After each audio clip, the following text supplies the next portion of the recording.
Being a shock? Well, I wasn't 2200. shocked.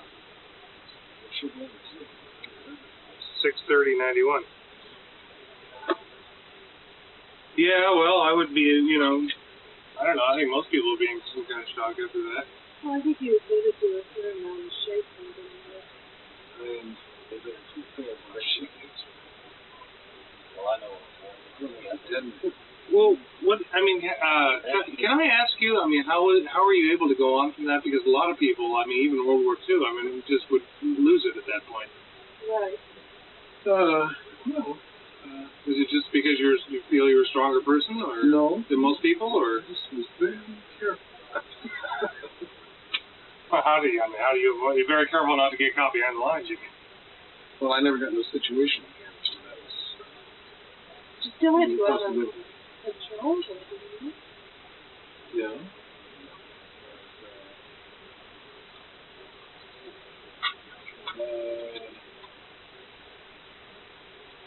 We managed to not to get caught behind the line.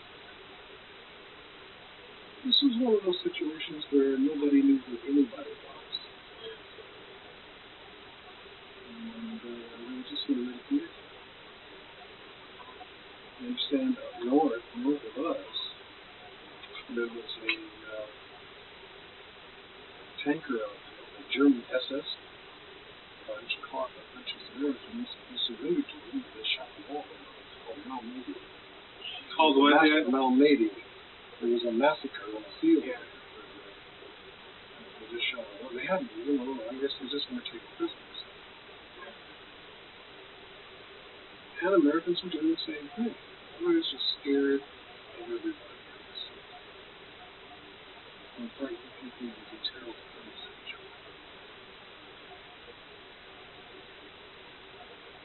Well, how soon was it when you were before you were wounded in Prince John?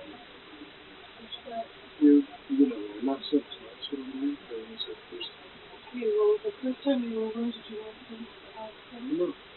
Where was that? Not the one in the leg. I got shot in the left. And they just dug it out and told you to go on? Back to the aid station. And you kept walking? It wasn't that bad. So that, you just went to try. I got to spend, yeah. You got to do what? I got to spend 2 days. 2 or 3 days in the aid station. Like a regimental, this is nice. And was that the time you said, oh boy? What's that? Well, you said one time when you got wounded, you thought, ha ha. Oh, that's, yeah. It's called $1 million wound. It hurts just a little bit, but you did it to play them out. There were stories about people holding their hands up, hoping to get my hands so they could be set. God. I don't blame them. Jeez. I suppose, though, that your whole, after you're exposed to a lot of fire, it's like the whole attitude, the whole mind, the whole thing. People just get more scared, I think, is all. I don't think you get hardened to that stuff. Because I didn't. That's who I was talking to. There are some people who seem to thrive on it. Very few people who seem to really be, really well. And, Did you ever get any move up in rank? up in rank, well, I was a sergeant. You became sergeant? How many times did you bust the girl? Several, right? I guess I'm kind of curious. How long were you in France? With that particular. Let's see, when the hell did we arrive in France? It was that somewhere in spring? I get the date. It's been so damn long. I don't even know. Yeah. I came home the next fall. So I was there about a year. But it was the winter you spent in Germany, wasn't it? Winter was there in the Czar in Austria, and in the spring we broke out and we were in the capital. I ended up in Vienna. No, it was in Austria. Down to the middle of France. What the name of that town? We were after the war, we traded places. The French took over the area we captured. We moved up to Salzburg. And then a group of us in our battalion were sent down to Vienna because that was turned into our city was divided. And I wanted to go to Vienna, so to get there, our battalion wasn't going, so I volunteered for the chorus. And that's because the chorus is going to go down to Vienna. I got spent about 3 or 4 months in Vienna. And then I got sent home. Which camp was it you liberated? Dachau. Dachau. Oh my God, yeah. Were you the first people in on that? Really? Tell me about it. Will you just? Well, No, I mean, come on, from a point of view of somebody just walking into that, I barely remember you telling me about it before, but not very much. well, there was a train residing there. Apparently, the Russians had been attacking the east, we'd attack in the west.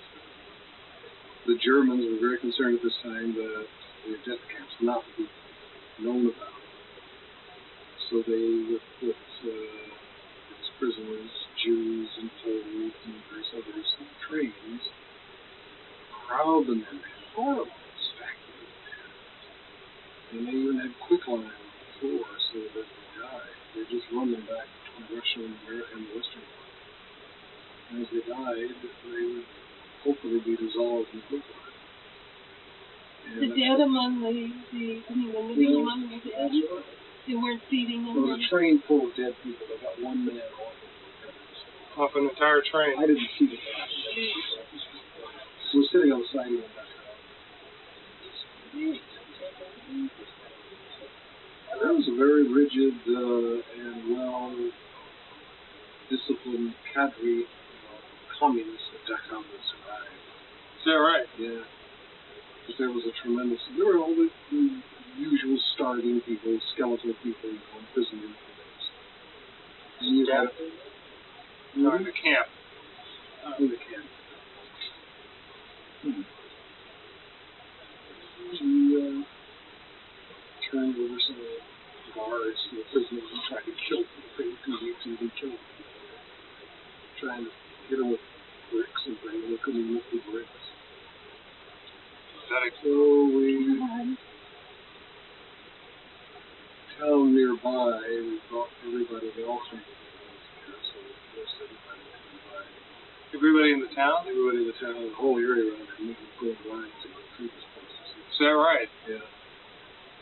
Well, that's interesting. Just who ordered that? Just one of the officers decided? Yeah, I don't know if the orders came down from local above or what, but that's what they did. Just decided to round up the town and show it to them. Everybody up. They had to go through it. That's amazing. But did the town know already? Oh, they claimed they didn't. But knowing and seeing, come on. What was the reaction of the? Do you remember the reaction of the people? I mean, They didn't know. yeah. I mean, why are you making us do this? Yeah. I mean, didn't. What are you trying to prove? You're trying to prove. What are you trying to prove? So it's anger more than anything. Well, Indignation. Protective indignation. That's what you know. Was there any horror? I mean, any? Oh yeah, lots of that. Yeah.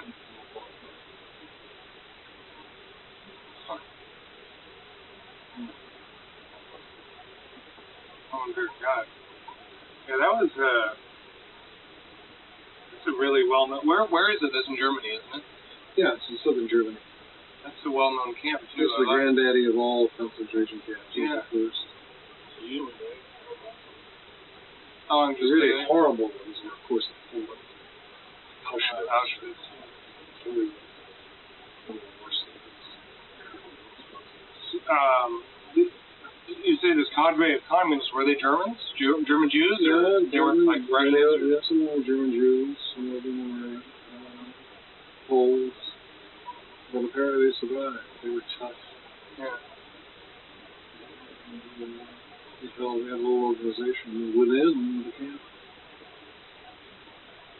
Do you remember offhand how many people were alive? I mean, just roughly? Oh no, there were, I'm sure, hundreds. Hundreds. There were, I don't know how many of them could survive, but considering the conditions. Afterwards, Terrible yeah. conditions. How many did? And they had the ovens, you know, it's, yeah. But this was not where they brought millions or hundreds, maybe thousands of civilians. This is a place where undesirables, quotes, unquotes, of all nationalities have been concentrated. Political prisoners. Really? Not just Jews. Gypsies. Oh, gypsies are bad people. Homosexuals. Wearing pink triangles. Yeah. Really? Yeah. No, I didn't. You notice those things when you look, you go to the concentration camp. I know. I'm just, my God. Well, did, Kids? I don't know any children. No. These are adults. they would, yeah, political prisoners would be children. Political prisoners. Actually, I didn't know that. Interesting. How long were you there? Just a day, or did you stay? Oh, no, we were there for a while. We had a break, and then we took off to south. Did you, were they bringing in medical care? Did they try to, help? Oh, yeah, I'm sure they did. Food and the whole bit, try to We were feed them? too busy. We were also running around securing the area. Just cleaning it up. Areas and taking prisoners and checking out the and stuff like that. Then we immediately got on tanks and headed south. Headed east, I guess it was, east. Which is heading you where? Munich and Austria. You told me once, I remember we had an old book of World War II pictures, and there's this picture of Hitler at his piano confronting someone, and it was some... Really? I don't remember. Yeah, oh God, it's too bad we don't have that anymore. It was some residence he had, and you told me that you had captured it. Oh, yeah, that's the Underforst. That's right outside Salzburg. Beautiful, beautiful country. It's an immense rock with pine trees all over and this big mansion on top of it. It's called the Eagle's Nest. Yeah. That was his residence. You saw that? Yeah. You captured it, didn't you, or did you? We took it. Yeah. There's no fight. No. Just abandoning it. By that time, just them.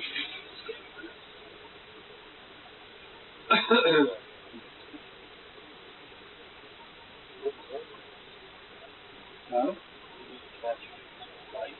No. They were running away. We were more interested in a little town there called Line, where they had a whole Zulfa, which was a fighter factory underground. Apparently, all the bombing had driven industry underground, and they were producing more by the end of the war than they were at the beginning of it. It's incredible. Is that incredible? That's amazing, because they were producing a lot at the beginning. At least some fighter planes. Fighter planes. I read that. I'm not sure if it's true. At least that's the statistic. I guess I remember that they went underground. Did you ever see any of those places then? Yes, yes. Big, huge factories. Huge factories. Yeah. Wow. How big? No. Let's see, 3 city blocks. Tunnels and big garages and spaces everywhere with assembly lines. Well, one day you were running up a hill and somebody shot you in the leg. I told you all these stories? I remember this. I remember that part. And I remember, well, what did you do? And you said, well, I ran faster. That was the next spring. We were taken out of the line and reorganized because we had a lot of casualties. Yeah. And so they brought us back into Alsace-Lorraine into the Vosges Mountains. And there I was in a special patrol group, which did nothing but patrols, platoon patrols. And we would do, there are basically two kinds of patrols. A reconnaissance patrol where, say, 5, 6, 10 men would try to sneak in, maybe take prisoners, or just see what's going on. And there's a combat patrol. We go over in platoon strength, and we try to shoot the place up. So we went over in combat patrol. We were on one mountain ridge, and the Germans were on one opposite us.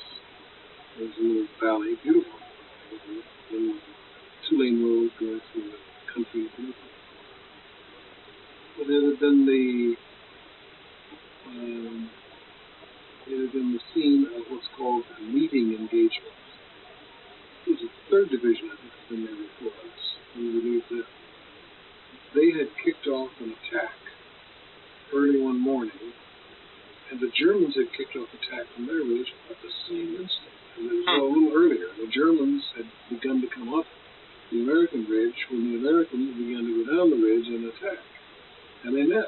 It's a meeting engagement. That was amazing. The litter on our ridge was full of ammunition belts, helmets, old potato masher hand grenades, tremendous number of mines, and the trees had been brought down by artillery. It was really a nice little patrolling. And the Germans behind the line were making a kind of mine they called a shoe mine out of a cigar box. You couldn't pick it up with a mine detector because it was made out of wood and it had a charge of explosive in it, and you cocked it by just raising the lid and then sweeping some leaves or branches over it. If you stepped on it, it blew off your foot. Yeah. So that's to turn everybody. Everybody wanted to go out of it. So this one day we went up the German ridge, down before dark, before dawn. Then they opened up with some mortars and artillery. The Germans moved behind our artillery. And we want to take a prisoner. We want to chew them up and take some prisoners. And they had a special patrol out there too. The minute we would press on them, they would send this other outfit out. They were all ready to go. And they would grab their guns really quick and run around and try to flank it behind us. Mm-hmm. So we knew that was a problem. So we went around shooting up the place, and I remember the Germans had into holes in the ground. And there was a field we ran across, and I felt myself getting whacked on the leg. As I say, I just kept going faster. And it was pretty noisy engagement. Machine guns going off everywhere, and our machine was thin. We called in some artillery, and they put the mortars on top of it. And I was able to get down off the German ridge under my own power, and there a medic got hold of me at the ridge. Yeah, because you have quite a bit of room for your car. Yeah, it got me right side. I mean, you took a big hump out of it. A couple of actual bullets? Yeah. Huh. So how long knocked me down, but I got up and ran, as I said. Did it knock you down? Oh, yeah. I guess it would, yeah, sure.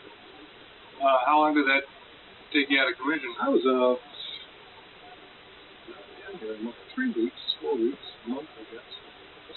So did they take you right to like a field hospital? Or how's that work? Regiment has a field hospital, and then they put me on an ambulance and took me back to a little deeper. I don't even remember where it was in France. It was in France somewhere, about 100 miles back. And I spent almost a month there. By the time I came up there, the attack was on, and we were heading into Germany. Well, surely you couldn't keep up after 3 weeks. Yeah, absolutely. It healed that fast? I can't imagine it healing that fast. God. Because you got, you know, I mean, you were walking, you know, I can understand them putting you in a It wasn't that desk bad. It wasn't that bad. It took a lot of money. Why didn't you tell them it was horribly painful and you couldn't walk on it? Because they wouldn't believe you? Well, yeah, I didn't. Or you just weren't likely to do that? Yeah. I ran into guys, though, the attack that they had already started up towards Germany. And I ran into friends of mine who were already coming back. So it really bad. The guy was, his knees were shot. Yeah.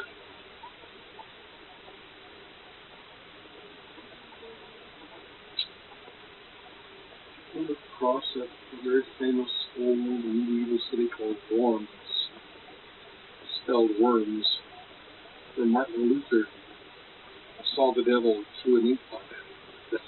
Yeah. Some of that meat pie.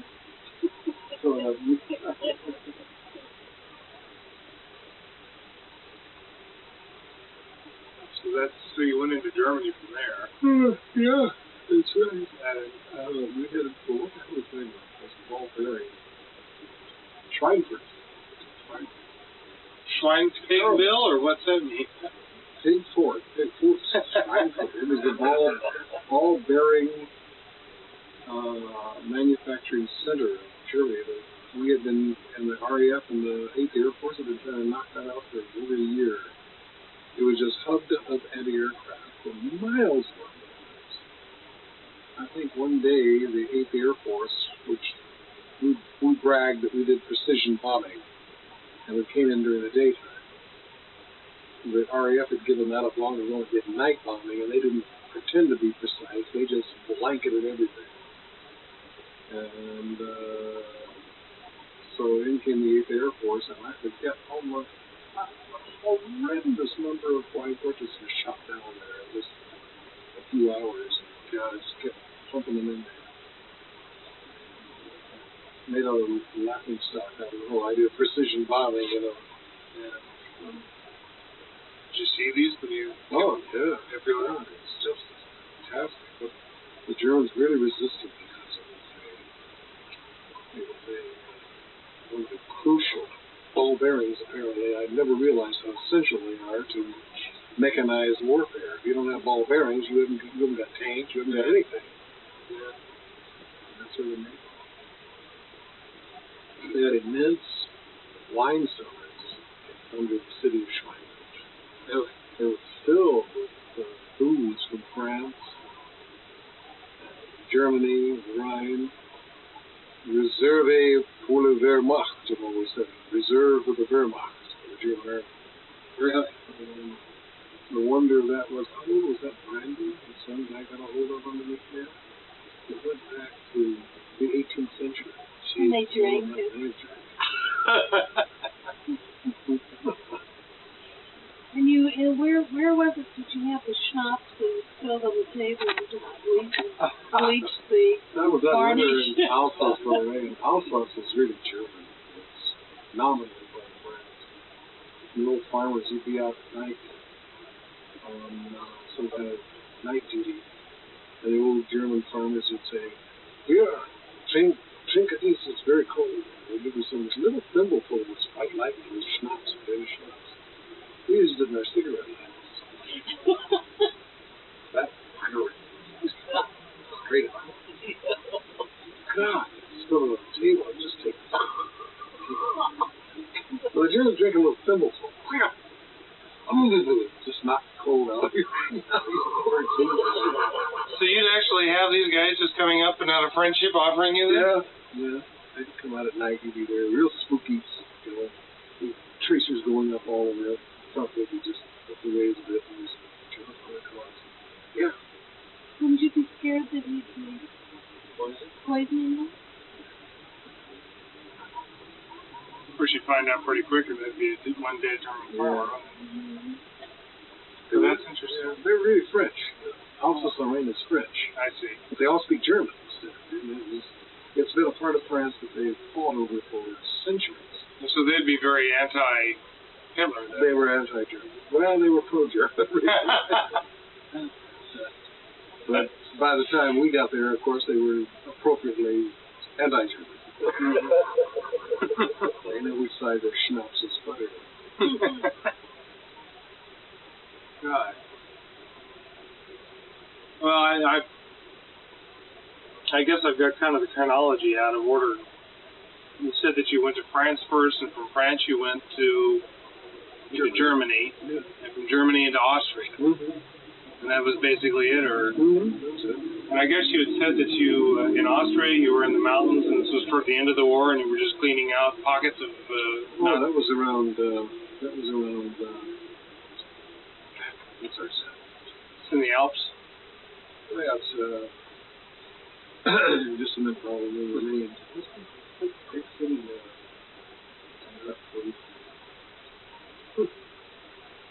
Mozart City. Where was that? Salt? Salzburg. Oh. So we were operating out of this Adlershof, Hitler's city. It's Hitler's residence near Salzburg.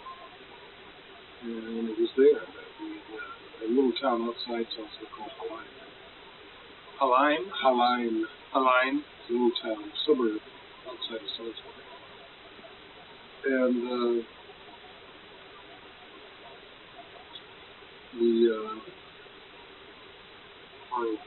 our patrol group was detailed to go into the Alps, the mountains around there, in order to search out many of these SS and various other elite German troops had rallied to Austria. They called it the Redoubt. That's where Hitler was supposed to come. He was going to try to get out of Berlin. And there was going to be a fortress Austria in the Alps there in order to stave off the Allies aggression. It never happened. So a lot of guys were there. We were around the block. They were hiding in the farms. So we spent a month or two on patrols at night, going out to these remote places and breaking in. And we had with us members of what became the CIA later. Oh, really? Intelligence. Yeah, intelligence people. One little German Jew, don't forget it. He knew all these people. He came with us. He was fierce. We'd hold him. Really? And we'd haul him down. Well, I mean, what, they'd be in a farmhouse and you come in the middle of the night? Pretending to be just German farmers. How could you tell what they were? You jerk their arm up and you saw the SS. Woo! Yes. Right. Is that right? Yeah, they had a tattoo. Well, that was a mistake, wasn't it? Yeah.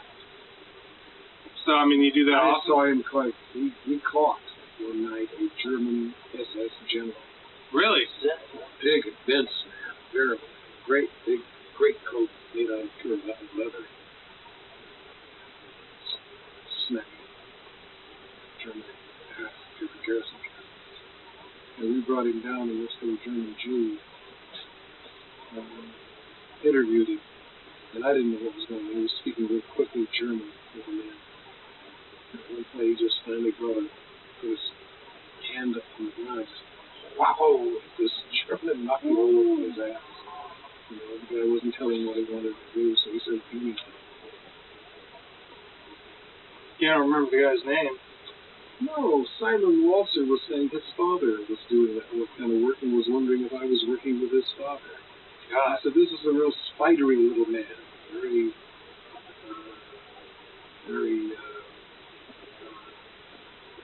skinny, almost, but tremendous vitality, and sarcastic wit.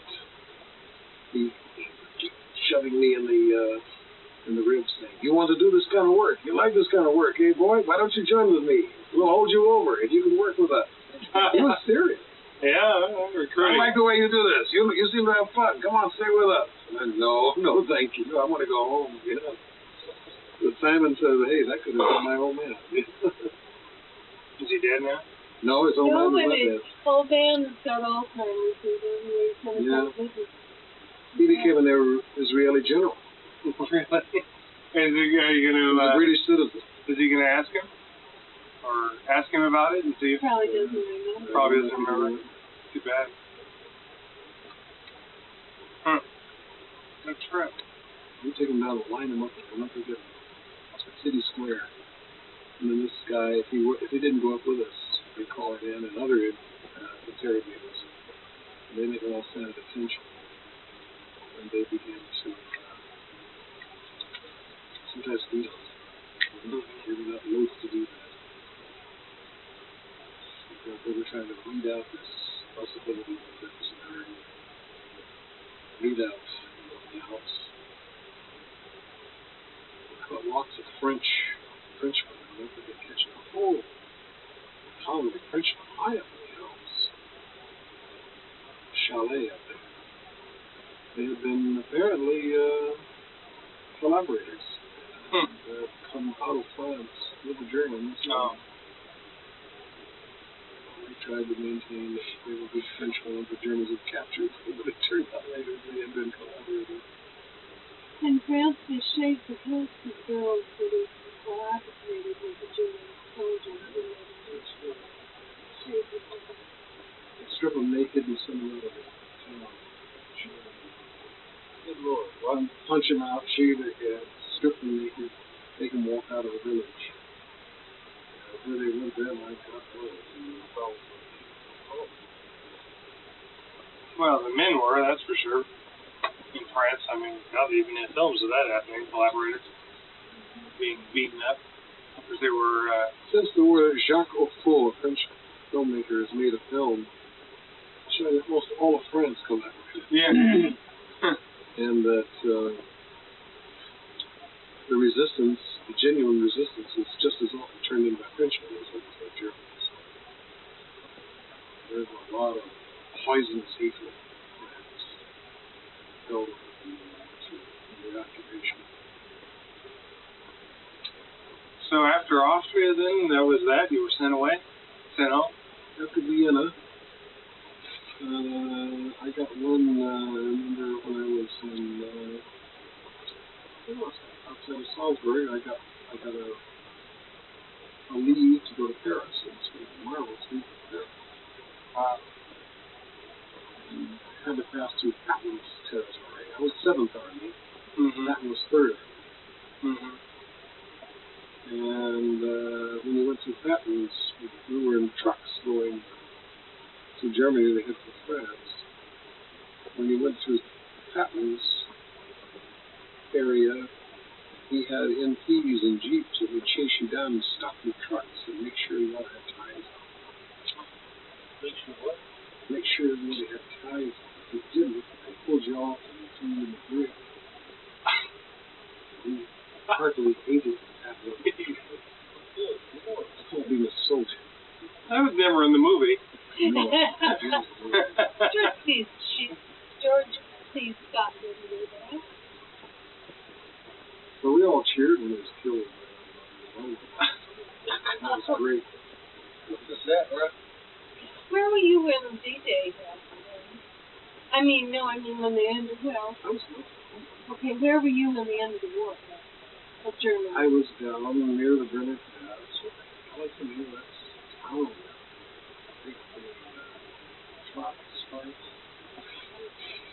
Big city in the southeast of Austria, just before you get to the Brenner Pass. Cannot remember the name. Coming up. When you're winning, or is not. Yeah. You get to do what? You get to blow hell out of everybody and you're unscathed. Yeah. We're having all the fun.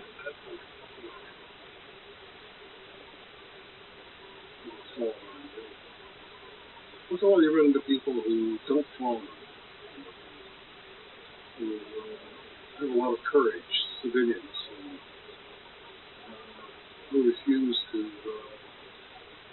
pretend that they like you. what would happen to them? Oftentimes they get beaten up. Really?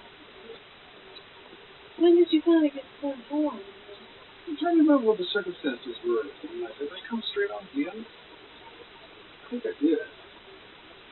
And we were asked if we wanted to sign over. I could have signed over. I really could have taken this job with intelligence control. Because it was a serious offer.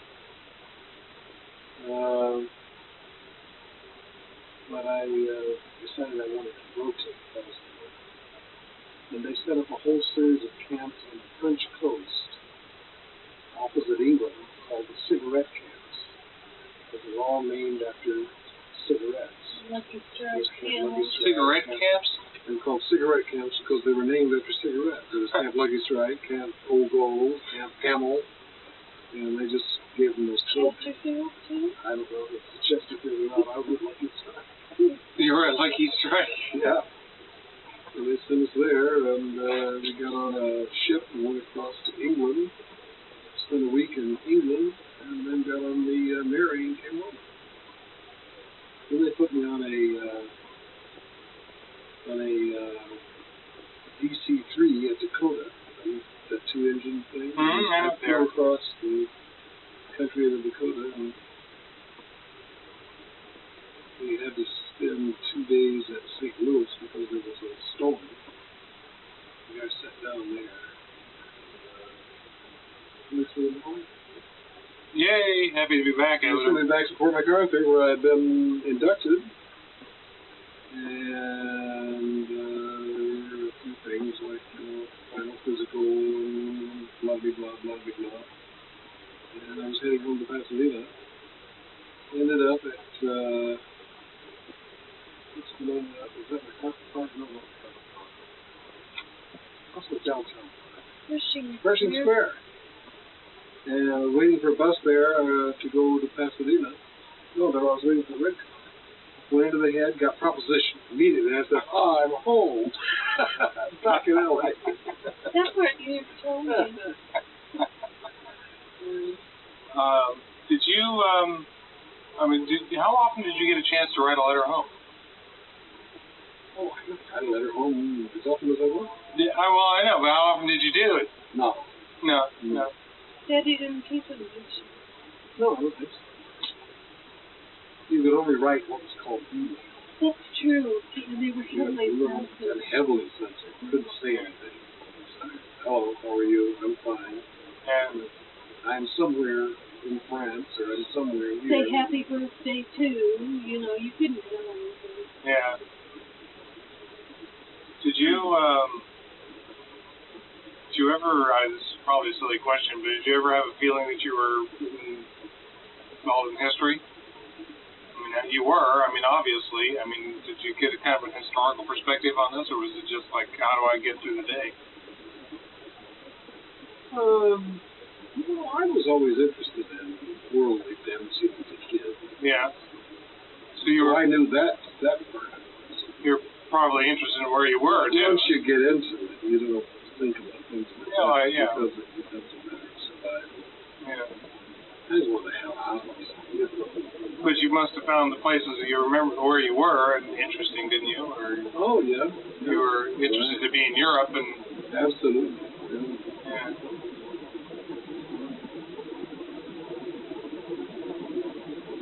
I enjoy that part.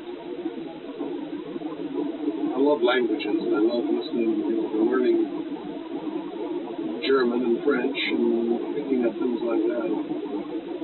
Yeah, you really did too, didn't you? Who'd you pick up German from? Germans, How many did you get a chance to talk to and meet?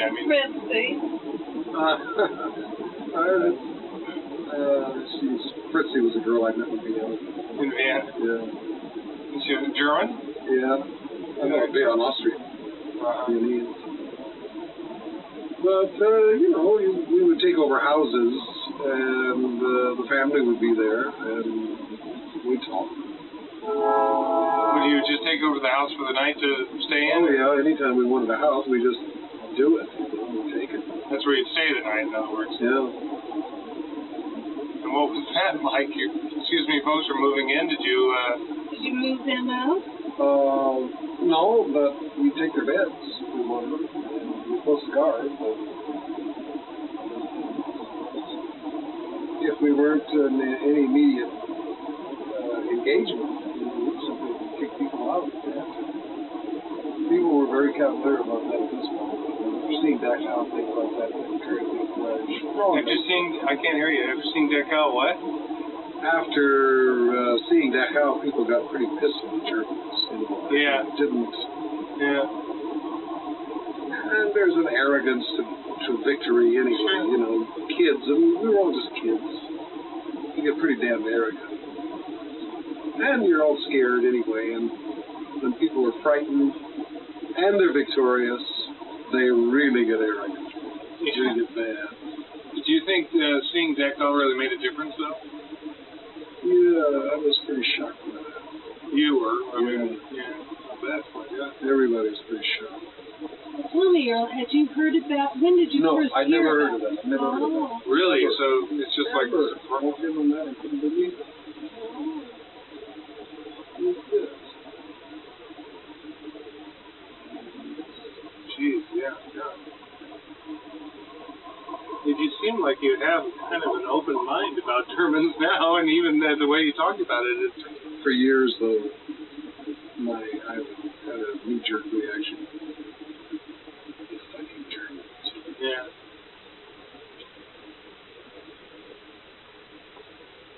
Huh.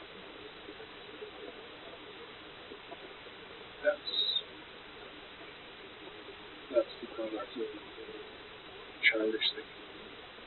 Well, true. I guess, a lot of people felt that way. A lot of people on both sides. Can't avoid it. It's amazing, though. So you were actually in combat for like a year then?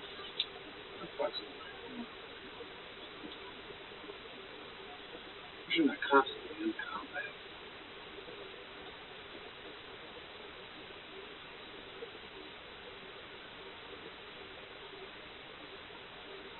So what time of year did you get that? It was in fall time. That's amazing. Yeah. Was it the following fall that you went to Redlands? Must have been. And in the meantime, you Well, went... Sandy and I took that trip around the United States. Oh. Well, had Betty and Alex gotten married while you've been overseas? Or had they married before? They just did. During summer. I didn't know. Oh, really? But Betty said she'd been around with him for 5 years. But then, you were in the Army, though, a long time. I was in the Army for years. Yeah. Something that struck me, what kind I of... kind of enjoyed the Army. I know that's not a very nice thing to say. It's not an appropriate thing to say. People say, what? You enjoyed the Army? Well, that kind of did. God, there's a lot of people who are in it as a career. I mean, they must enjoy it. I should probably have done that. A lot of guys I know were in 20 years, got out with a full pension, and went on then and got, or during that time, got their master's degree and then became teachers. And now I've got Korea, though? That's true. I tried very hard not to get into Korea. God, when I heard that thing was happening, I went, oh, shit, back in the infantry. He was, he by then had his BA, and he went down to the recruiting sergeant and asked what they could offer him, because he was afraid he was going to be called back. And they said, well, with your experience, Mr. Owen, and your BA, you could be a lieutenant in the infantry. And Earl said, no, thank you. Weren't you a sergeant, though? Yeah, he was a sergeant. But the lieutenant's the first guy to get blown away. Yeah, that's what I said to him. I am lieutenant, why not? And he said, are you crazy? They're the ones that say, follow me, men. Yeah. In fact, that's the motto of the infantry officer, follow me.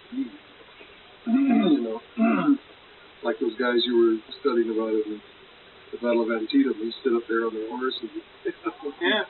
get the first and one get killed. Yeah. Yeah.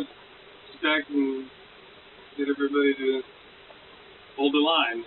Keep along the way. I would say probably the war depends on second lieutenants who run platoons and sergeants.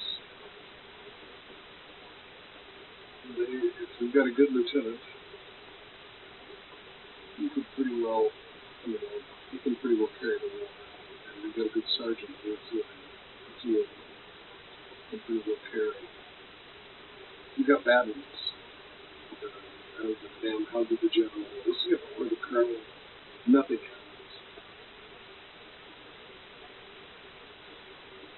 I guess everything will fall apart if the people who are fighting for you don't have confidence They're in you. fabulous, fabulous people who just suddenly become giants during combat. People who just, you would never suspect it.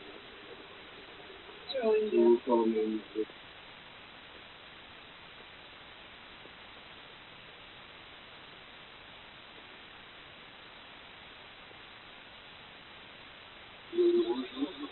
I told you about the time we went down. he can't hear.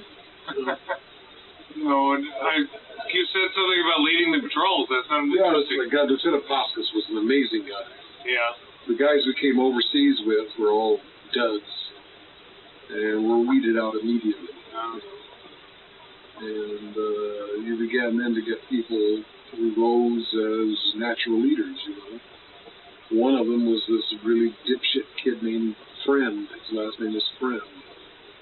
And he was a braggart, a fool, and he became a hell of a warrior. He was amazing. As soon as he became a lieutenant, they made battlefield promoted him. And as soon as the war was over, he was immediately in trouble. They busted him and sent him to prison. God. What? He stole cars and shot up Germans and held them up and took their money. And got drunk. Had a hell of a good time. He wouldn't stop doing that kind of shit. He did it. And they finally busted him. And they did it again. So the disciplinary barracks in Africa is where they sent him, which was horrible. But Pascas was a pretty straight, nice guy. And seemed to have antifreeze for blood. He just amazing, cool character. This place I was telling you where the meeting engagement was, we do recon patrols down at night, and the Germans would move down off their ridge where they were dug in, down to little bunkers they'd made right along this road. It's about this stream in the middle of the road, and they had little bunkers down there.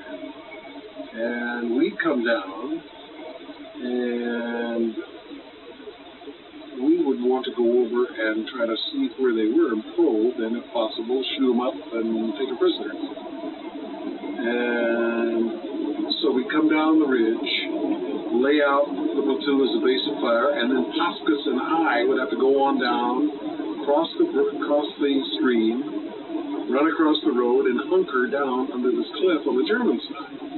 And Pascas would say, "We got to get the hell up there and throw some grenades into these bunkers, Owen." And I'd say, yeah, okay, let's do that. He'd say, "You cover me and I'll get up there, okay?" And I said, "God damn it, be careful, don't you know you'll be silhouetted?" He said, "Oh, well, careful, do this quick." So he'd jump up and he'd grab grenades, and he was looking for the openings of these bunkers to throw grenades in. And I could see right up above where the Germans were rolling grenades down the hill at us, and they would begin to open up machine guns, and we could see the sparkle. I said, "God damn it, Pascas, get off there!" And he's, "Wait a minute!" Bang, bang, bang. One of the grenades bounced off, came down, hit me on the toe, rolled away, and I was like, "Ah!" And it didn't go off. That's funny. Just get the fuck out of here! And so our base of fire opened up, to cover us. And we ran across it, he was just laughing his ass off. "Oh, damn, that was funny. Oh, that was fun. It's on my ass." But he drove on shit like that. And I I was terrified. And he had a hell of a time. We laughed all the way up the ridge, you know. And there was now a general artillery engagement because of this. Machine guns are going off, tracers are going everywhere, mortars are going thrum, thrum, thrum, you know, and he's laughing like a hyena go up the hill. Amazing guy. Kept expecting him to get killed, but he never did. Made it to the war. And I'm wondering what happens to guys like that. Yeah, really. Sorry. That was another Lieutenant Pascus. See, you never told me that one. That was interesting. Got any more jewels like that in there? That was interesting, Dad.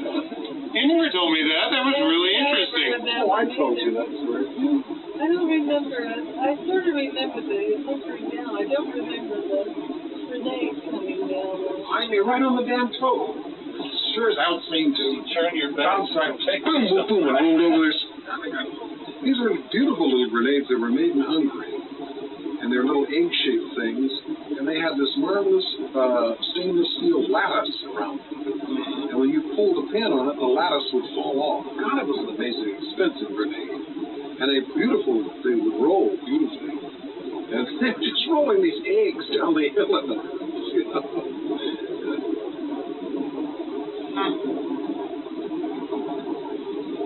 Why'd they send you out with him? I mean, did they do that often?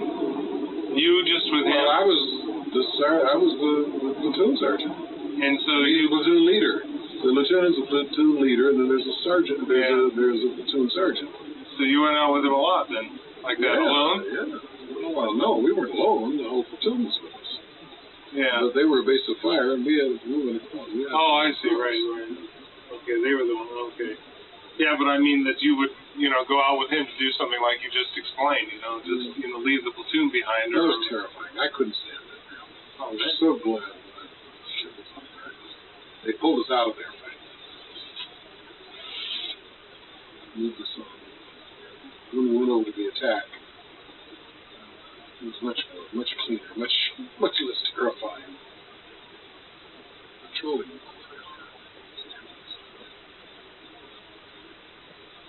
I thought it was glamorous when I agreed to go into it. It was terrifying. Hide and go seek escalated to the terrible pitch. Because it's awfully hard to go down those ridges without at least one guy stepping on those god-awful shoe mines and having to be carried back about a foot. Somebody once said that you could probably take a company of men and direct them to attack a pillbox, and they would go courageously into machine gun fire and artillery, but tell them there's one mine between them and that pillbox, and you terrify the whole company and slow them down for 2 or 3 days. Worried about it, and I believe that's true.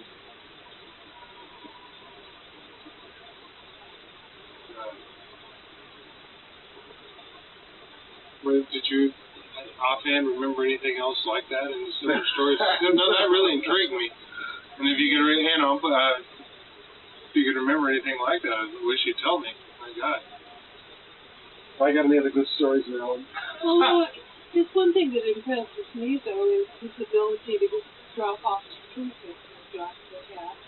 He just said that of that time? Yes, I do. He said that you could only sometimes just catnap and wake up and look at it's like an animal. Chipmunks going, raising their head to look around. You just sleep a little bit. Yeah. And you'd only have, you sleep in wet clothes and cold and... That was the worst part of it. Just to get into the ground, we carried little 40 pounds of bricks of dynamite to blow holes into the frozen ground so we could make a hole. Is that right? Yeah. God, what a noisy way to go to bed. You take that, a little fuse in a cap, and you put a piece of frozen clod or anything over it, and just set it down and set the damn thing off. So it, boom, made it blow, and the frozen thing on top of it would force direct the force of the dynamite down, so it would blow through the frozen ground, and then you could get in there and start digging. One time, we were in what's called a reverse hill, a reverse ridge, defensive position. Reverse ridge is where you stay on, if the Germans are over there and there's a ridge, you get on the reverse slope. That's what we call a reverse slope defense. You get on the reverse slope and you dig in there. They're on the other side. They're on the other side, and they can't get at you. Well, I can send the mortars, the artillery, but they have to come over that ridge at you, and you're sitting right there. We were in that situation, and God, we found these immense craters, and we didn't have to, and oftentimes when we dug in, you'd hit water after you got in there, and it's this ice cold water that chills. So here were these huge craters, about 3 of them, and they were blast sealed. And so my whole squad jumped in there. It was a squad there. And we go, hey, look at this, boy, we're all right, And the next morning, there was a god-awful shriek and a whammo, and we were just absolutely shaken, and the whole ground shook, frozen clods fell in on us. And after it was all over, we raised up and looked, and there was another crater the same size as the one we've been to, right next to us. We found out that across the Rhine River, the Germans had this huge railroad gun, and their observers were able to see this field where they were. And they would take this gun and get the range, shoot a test round into this field. Then they could take it over and shoot the same distance to an unknown target. So we were right in their ranging fire. We got the hell out and dug ice cold little holes in the ground with water in them after that. Glad to be in. God. Of course, you didn't have fire or anything else. No.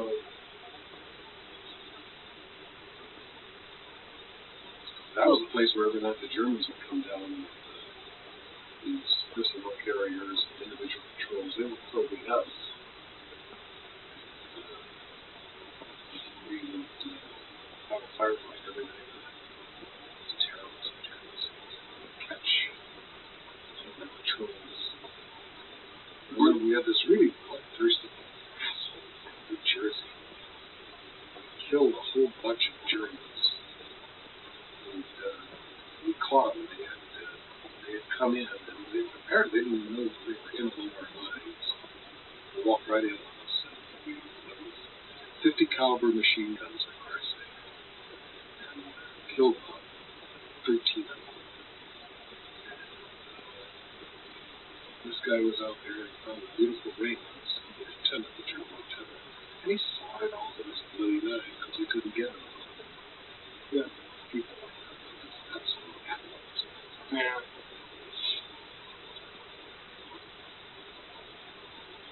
I was just about to ask you, on situations like that, how often close were you enough to see to aim at people like that? It sounds like they just walked right up to you. They did? Yeah. Right out of the sort of a fog, an ice fog. It's cold. It's really cold. Yeah. Right out of the top. That was kind of unusual, though, wasn't it? Oh, yeah, very unusual.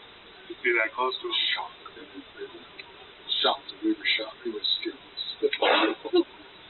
I'll bet. Just that we had the machine guns, they were just opened up there.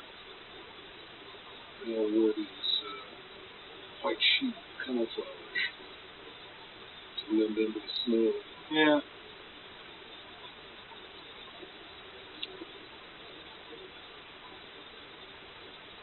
Kind of a half-track machine. Another bunch got caught. They must have gotten off. This was a couple of nights later. And, well, it wasn't night, actually, it was evening. The platoon, I don't know how many guys were in this half-track.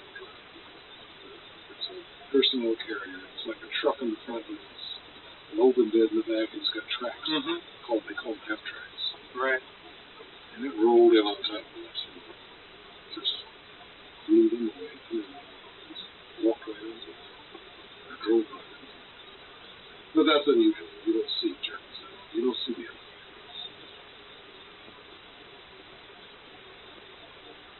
So what, do you just normally like fire blindly? I mean, what do you see? How would you aim at somebody normally? I mean, if you're... The Germans taught us how to do that. The Germans had developed what's called fire and movement. Our tradition had been, since frontier days, precision marksmanship. Don't shoot unless you see somebody. Then the instructions are you take a breath, let it out slowly, bring one in, and then hold it, and then fire. You know, squeeze the trigger gently. That's that whole marksmanship tradition. Yeah. The Germans are saying, fuck that. What you do is you have a base of fire full of automatic weapons. They developed this Schmeiser automatic machine pistol. And they have automatic weapons on the ears. The idea is to put down all the metal you can to keep the enemy's heads down. Then you've got a component that moves. So you got a base of fire that goes, and this other one moves, and it flops down, and the base of fire gets up, and it runs over them, and they become the base of fire. So you don't see anything. You just put metal on there. And you move forward, you fire, somebody else moves forward. Everybody's head down. Yeah. So we finally learned to do that. So we have these 1903 bolt actions, and then finally the Garand came in, where you could fire, 7 or 8 rounds, bang, bang, bang, bang, bang. It's a good weapon, but it never was like the German machine pistol, which could shoot. Their machine guns could shoot about, God, what was it, 1,800 rounds a minute? Yes. So the German machine gun sounded like this. Ours would do, do, do, do. You could always tell. You'd hear this duo of machine guns. You could always, it was this kind of hysterical German because they were putting out all this. So our weapons were really inferior.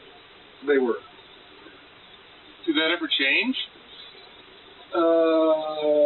We finally got a kind of machine pistol they called a grease gun, but it would not put out the kind of firepower the Germans would put out. It still was conventional automatic weapon.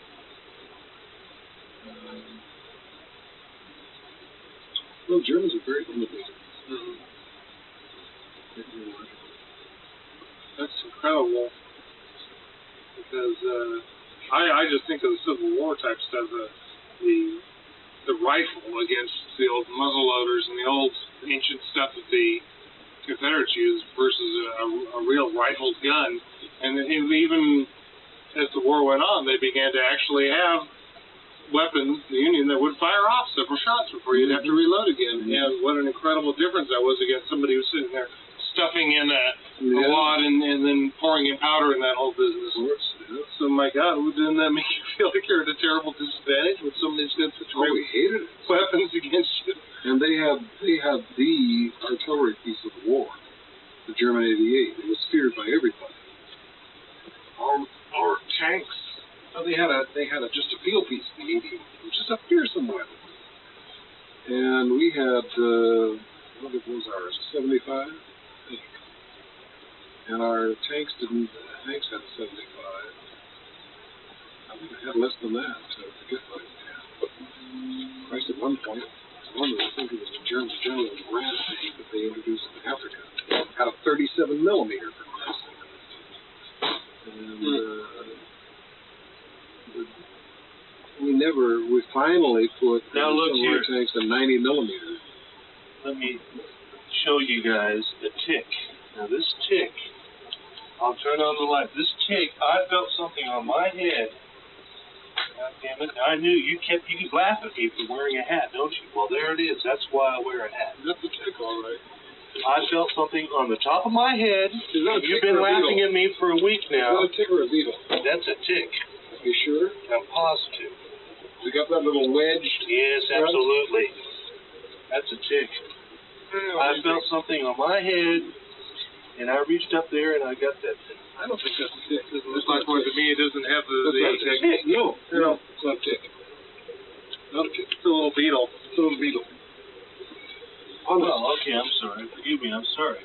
I really am. There is no forgiveness for you, Michael. What happened, Mike? You found a tick then? I thought I found a tick, but I guess I didn't. No, you didn't, Michael. Right on the top of my Let us. That's a little beetle. I wouldn't want to find a little beetle on my head either. I thought it was a tick. They've been laughing at me for wearing. We have not been laughing at you, Michael. I haven't laughed at you for wearing a hat. Are you leaving? I'm just going to get a little Tequila. Oh yeah. Right there. Good. Wish I could join you. So I had the vision of a tick being sucking the blood out of the brain. Blood out of the brain.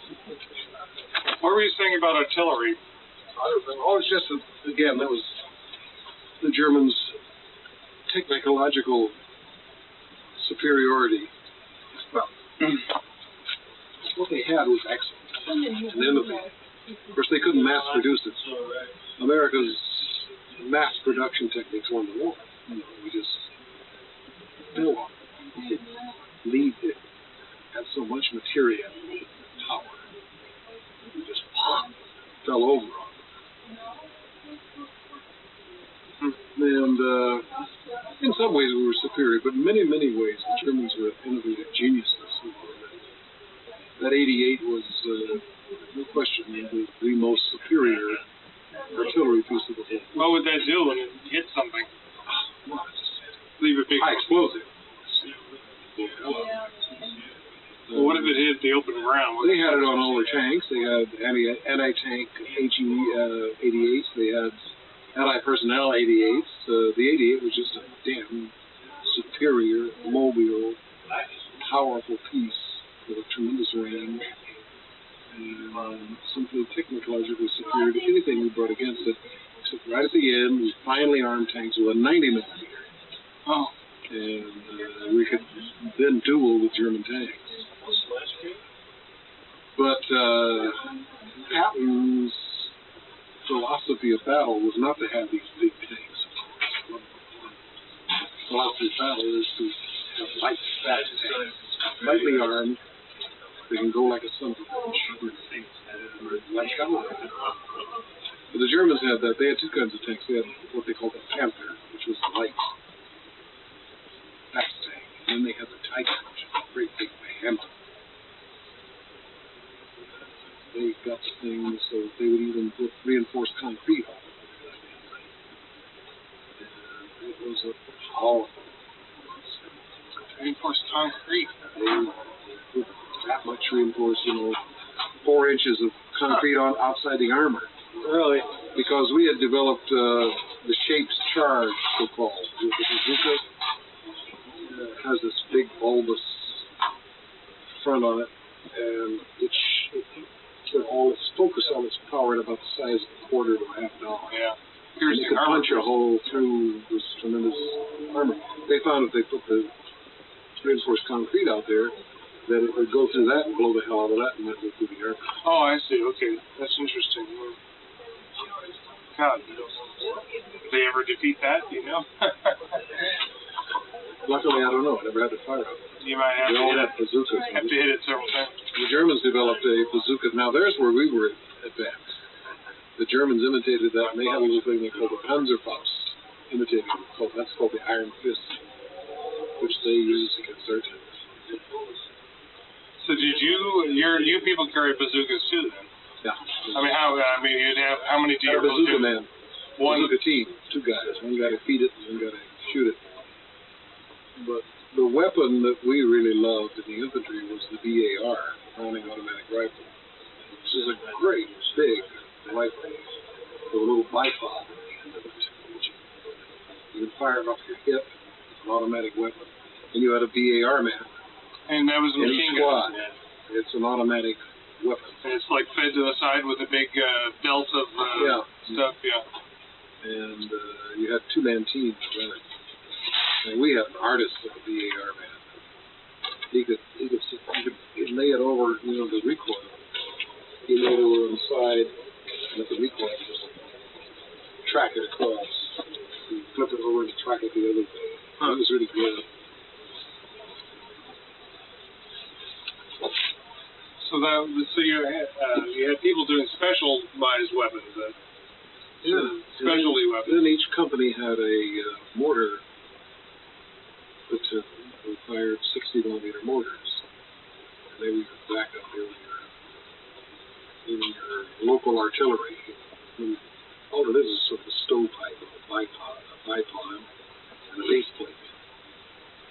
And, drop it in. These little things you drop them in there, they hit a firing pin at the bottom. It's back. Out comes this thing. Drops. Boom. And you can get range by, it's got little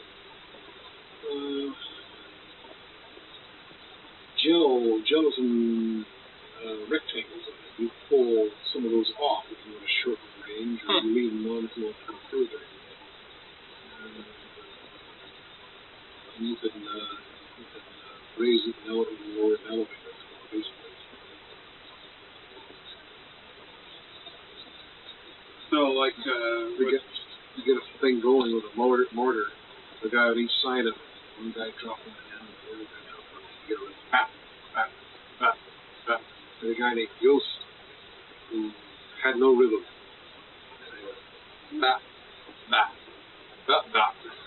He has no fingers anymore. Got tips of three of his fingers. So Yost said, $1 million at home. He didn't do it on purpose. He just couldn't keep him rhythm. Fatal flaw. God, Mr. Yost.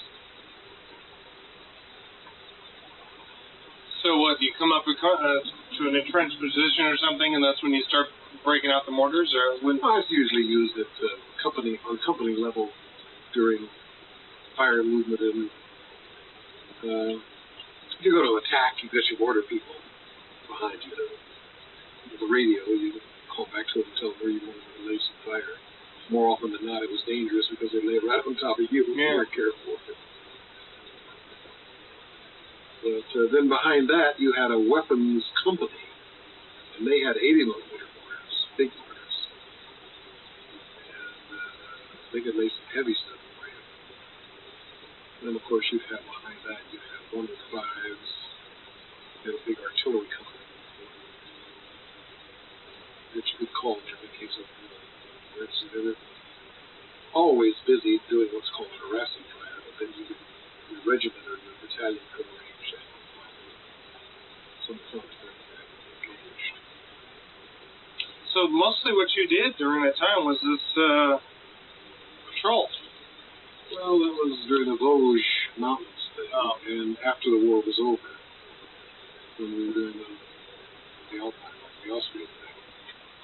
The rest of the time, we were just doing regular infantry work. What is that? I'm not sure. Anything that you're asked to do. Yeah. You're moving forward and and attack.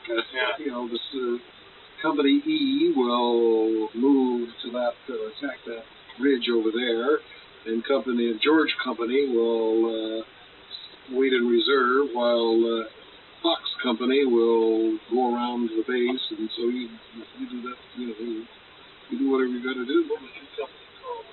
We were Easy Company. E Company. Well, all battalions have an Easy Company. I have Able Company, Baker Company, Charlie Company, Easy. Dog. Dog.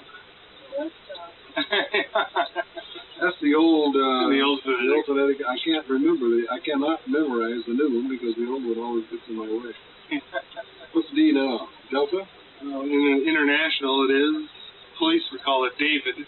David. Yeah. Abel, Baker, Charlie, Dog, Easy, Fox, George, Howe. How? H-O-W-E.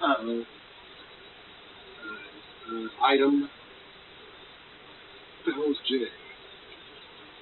What is it now? John or Juliet. Oh, no. Sure. Jack. Joe? Jack. Wasn't Joe, was it? No. I forget what. K was kilo. No, K is kilo now. Love was L. What is it now? Lima. They have internationalized it. Mike is M. Nan.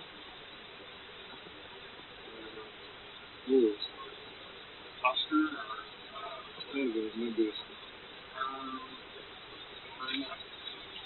I guess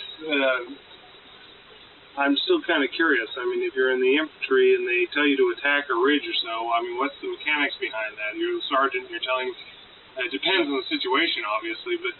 well, of course, you got a company commander. Who's a And lieutenant? you got 4 platoons. No, company commander's a captain. Oh, I see, right. You got a battalion, which is run by a major. And you got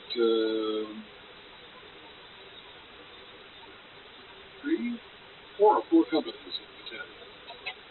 And each company has 4 platoons. First, second, third, fourth. And the platoon's made up of 2 squads. You've got 30 men to a platoon.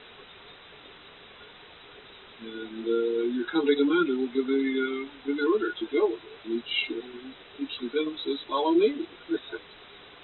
And is it the general? What is the German? Somebody is the German. Here. And usually, there's an artillery preparation. Which means... Well, there isn't. If you're going to try to jump off without it, so it's a surprise, there is no artillery preparation. In other words, the artillery would soften up a position before you attack it, or if you wanted to surprise them, then you would just go without it. That's right.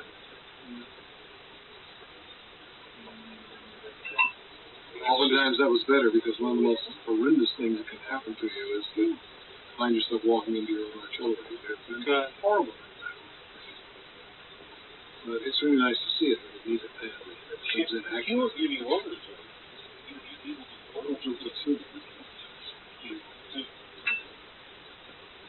So they were looking at you and leadership also. Well, did you have, are these new people that have come in that are your privates under you? Because most of the guys who started with were probably either dead or promoted. Not always.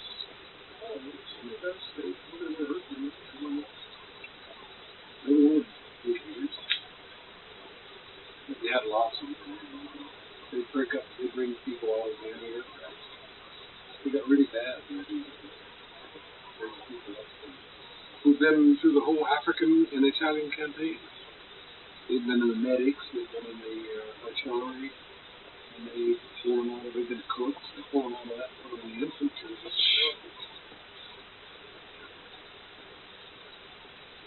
One night I was running patrol with a squad, and this guy said to me, I didn't know who he was. To me, man, he said, "Look, Sarge, I've been in this theater of operations 2 years now. I don't want to die. How much experience have you had?" And I said, "Yeah, I felt 14 cents. Wow.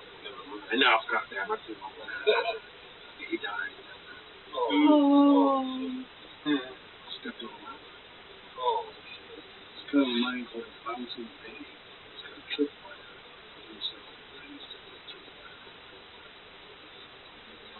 There's an explosive charge in the mind that bounces the mind up. Well, hit a height, then it goes off. So you know in a brief second what's happening.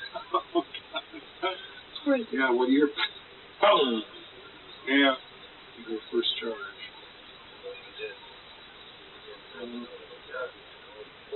I really felt that. Yeah. Nothing I could have done. Well, right. We marked all the tripwires. That was the end of that patrol. We marked all the wires with toilet paper.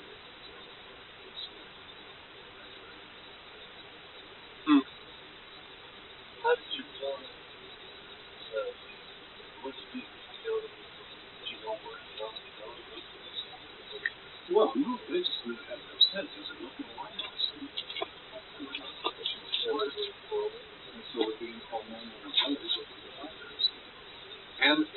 anytime something like that happens, immediately the Germans start opening up. Yeah. There's artillery, mortars coming in on you, and you get some machine guns going, and so everybody's calling on their belly. Panic. Cold. Huh? Can't hear you. It's cold. In the cold? Well, this wasn't that cold. This was early spring.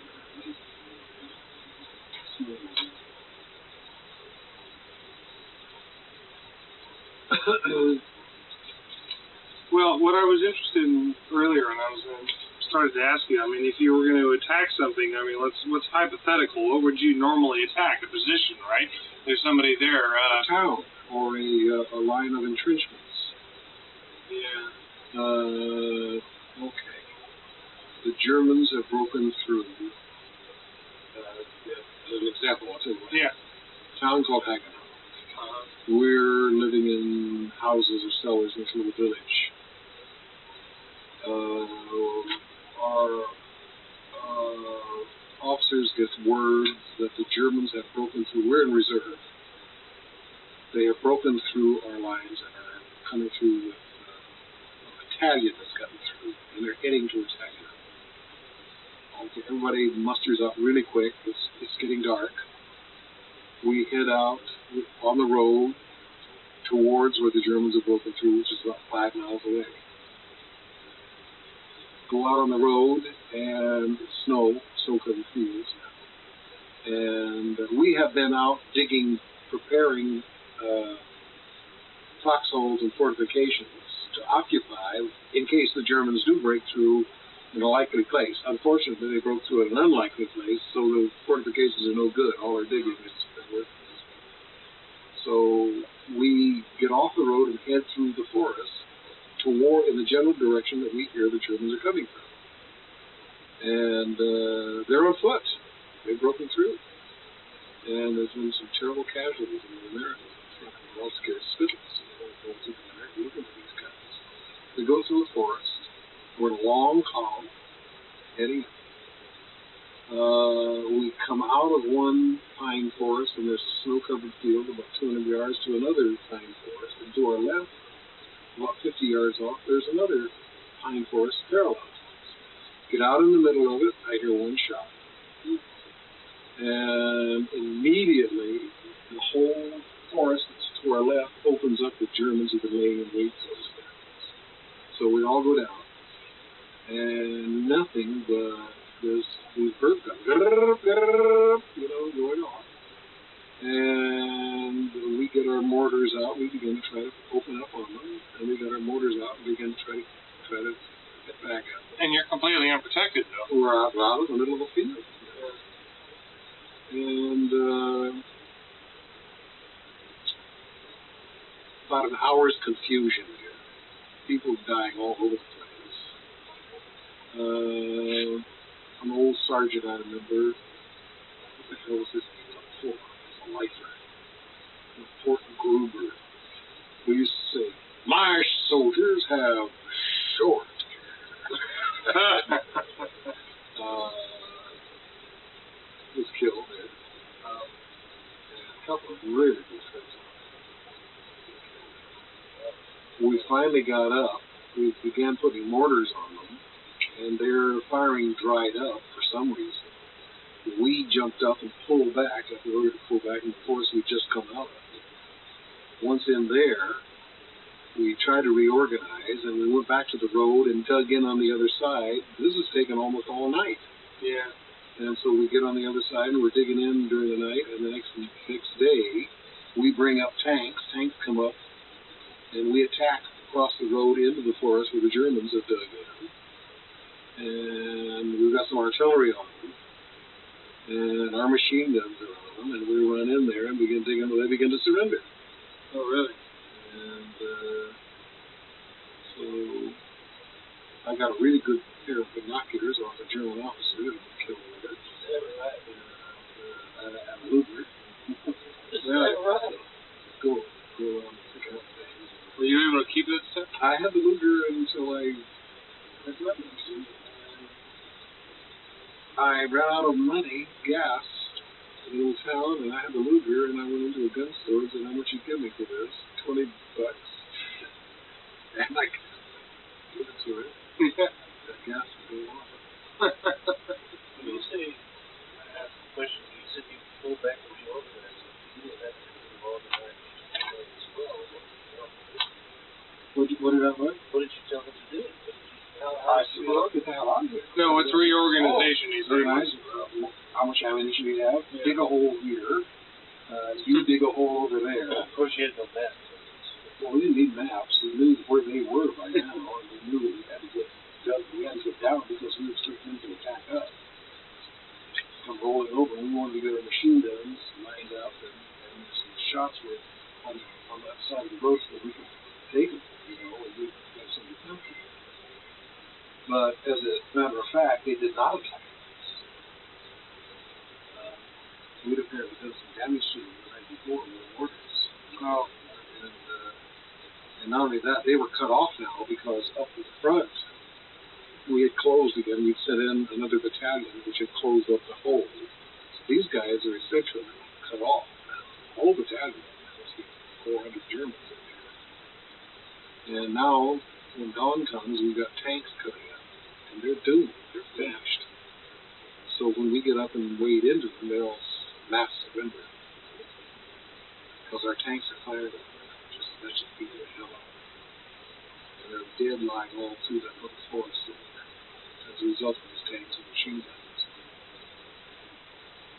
What village was that? Do you remember? A town called Hagenau. Hagenau, I think it's Hagenau. In Germany? No, it's in South Korea. Alsace. Which is a northeastern France, right on the Rhine River. In essence, if you're going, well, I gathered from that, those officers, your reserves. In that situation, Stop them. that's what we stood there for, as a blockade. And you did, you succeeded in stopping that. That's how you have it. That's how you flip it. We just come down from pressing the Tsar, and we were put in reserve. So because the Germans were moving, we were retreating. We walked all night long. It was an eerie scene. That was really eerie because we were retreating through pine forests at night. The Germans couldn't attack us. And all the trees, there was a full moon over this one. And the next morning at dawn, especially, trees like this and aluminum foil, like Christmas, is hanging on all the trees. Like tinsel? All over. Huh? Like tinsel? Tinsel, yeah. But it had been dropped by our German airplanes to confuse the radar. That was one of the things they would do. They would throw out chaff. Yeah. Aluminum foil. And it was over all the trees. It looked like Christmas all over there. All the pine forests looked like Christmas trees. Amazingly bizarre kind of place like that.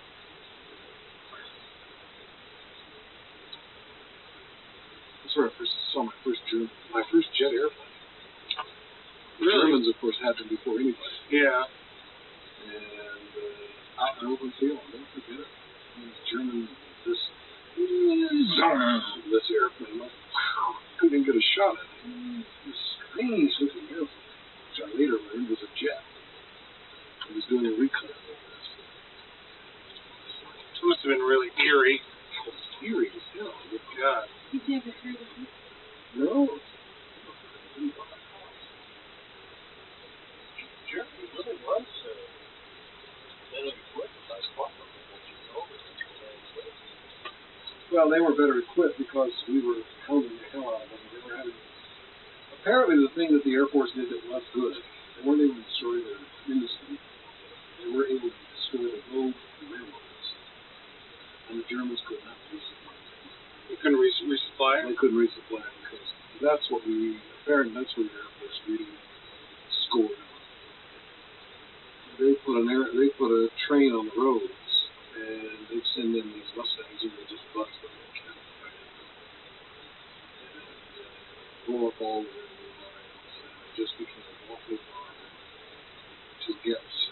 had the air control, and they couldn't put the convoys on the road without getting busted. They'd run them at night, and you get through. But even those would get busted sometimes. So, air control of the air was apparently essential. And the Germans just lost things. Because we were able to put up thousands of airplanes, so they put up hundreds. That's interesting. See, I never really thought or understood the mechanics, even in all that I read, of how, when you're ordered to go out and do something and what it actually happens when you follow through with it. It's pretty simple, really. I know when we pulled back from that field, that last 7 box, where the Germans broke through, and we pulled back. There were some outlying buildings in the town, Hagenon. The captain had all of us come in, and there was for some reason we had no lieutenants in the platoon, so I was the man. And he had us come in and he said, well, now what do we do? And he was a prickly costume. Acted as if we were saying, well, let's run, sir. Well, now what do you think we should do? Owen, what do you think? Well, I think we should get some tanks in here, sir. Well, what if we don't have tanks, Owen? What if we don't have tanks? Well, I guess we should attack, sir. Good man. I'm glad to hear that. If I'd said, bug out, he would have busted me right there, So you had to make a little proper statements about how fierce you were. But as a matter of fact, the logical thing was, of course, to have the tanks come. Because we were facing a battalion. Mm-hmm. We were one bloody company.